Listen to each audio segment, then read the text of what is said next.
Greetings, everyone, and welcome to Fly Center Practice YouTube here on Tuesday, October 6th, 2020. My name is Sucharita. For those of you who don't know me, wishing you all a very warm welcome.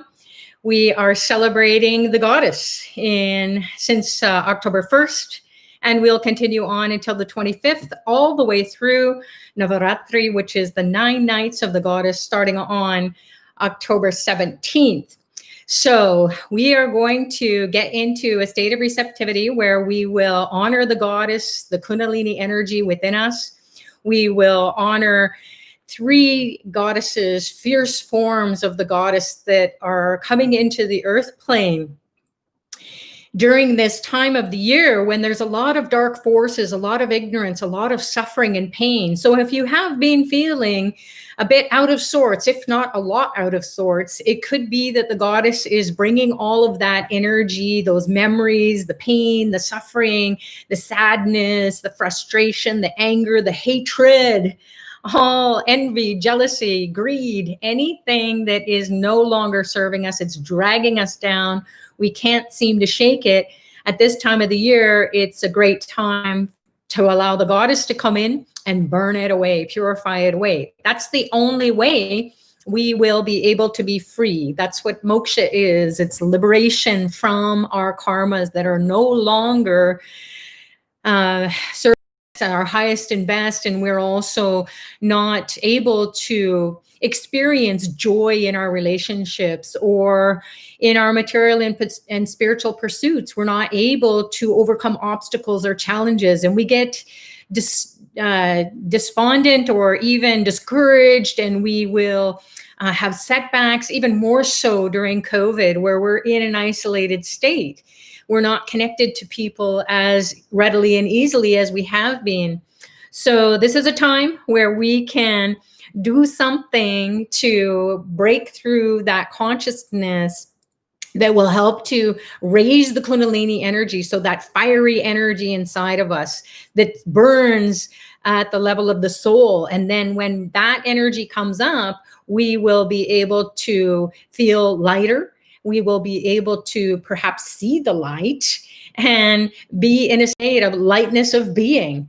So that's what it's all about. When we have tried to work on our situation and we've come to a crossroads, or we've come to a point inside of ourselves where we don't know how to forgive. We don't know how to forget. We don't know how to let go of those negative, congested energies that are like Velcro. They stick to us. So we want to unstick ourselves from that and then allow the Kundalini energy, the grace of the goddess, to give us more blissful, joyous, healthy, vibrant life. So this is the time of the year where you're going to experience it. And all the Fly Center teachers so far have been encouraging everyone and motivating everyone to look into the goddess. And then perhaps you might even want to explore the possibility of really connecting with the goddess and getting some heavy duty karmas dissolved away by participating in the services that are offered through Fly Center Astrovet or Fly Center Academy. Initiations, big initiations are coming up from Dr. Pillai, logging on to the goddess. The goddess has said, this is what you need to give to the people. So there were 2 webinars with Dr. Pillai as well as Gina Lakshmi, who shared a lot about these programs that are available. So please check those out. They're recordings on Fly Center YouTube.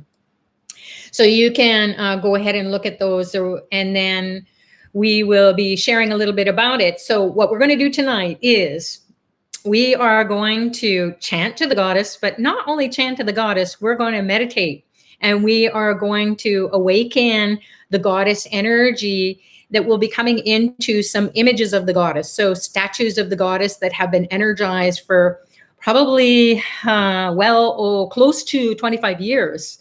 So every year, during Navratri, they really get a powerful download, as well as other times of the year. And every day there is our prayers being done. So you'll feel this spiritual transmission because Dr. Pillai has energized these statues personally. And they were also energized at Astrovet Remedy Center in India. So these images of the goddess are really going to dive into your consciousness and maybe move through the nooks and crannies, or those places that we can't see or we can't experience any relief. The goddess will get in. So that's called spiritual transmission, or darshan in Sanskrit. So you might feel some energy coming from the statues that I'll be empowering with different items that represent the 5 elements that make us up. So there is earth, water, fire, air, and ether, or space, or akash. And that's how we align with all the cosmic beings that are coming in, including the goddesses, and as well as everyone here. So thanks everyone for coming together, because we can do way more in a group than we can on our own individual, with our own individual efforts. So collectively, we will rock with the goddess. So there might be some heat, there might be some joy and happiness, some bliss. There might be some cathartic releases. You might feel a lot of stuff coming up for you, and you're just really frustrated and you're angry and you don't even know what that's all about. Just allow it to wash away. So we'll be offering some food that represents the earth, water representing the water element. We're going to offer some ghee, a ghee lamp, which represents the fire element. And then we'll offer some special herb incense that's like having a mini Homa or fire lab. And then that represents the air element. And then the ether, or the akash, is the flower, like a text message. We're going to send that message into the heavenly realms, ask the goddess to diffuse the negative congested energies that have been inside of us and also bombarding us from outside, maybe from other people, maybe from situations, karmas that are going to bear full fruit. And we want that fruit to be lovely. We don't want it to be rotten fruit.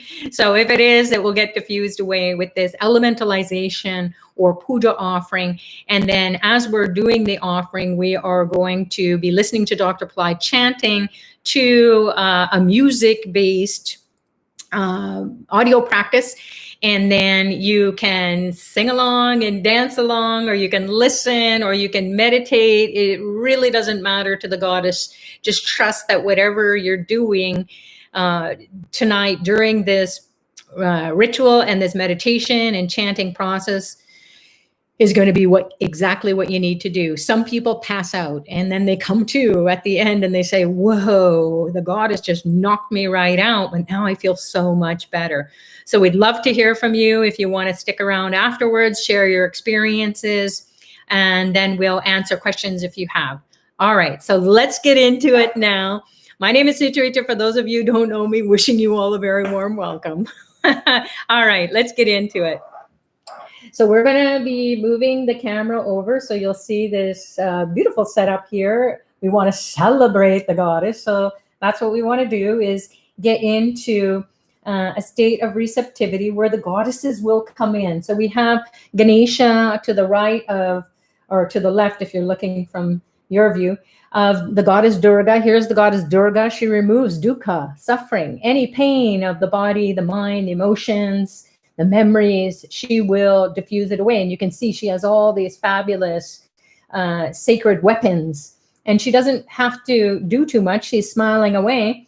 And she just stands there with him. And then the negative forces will not want to come and bombard you anymore.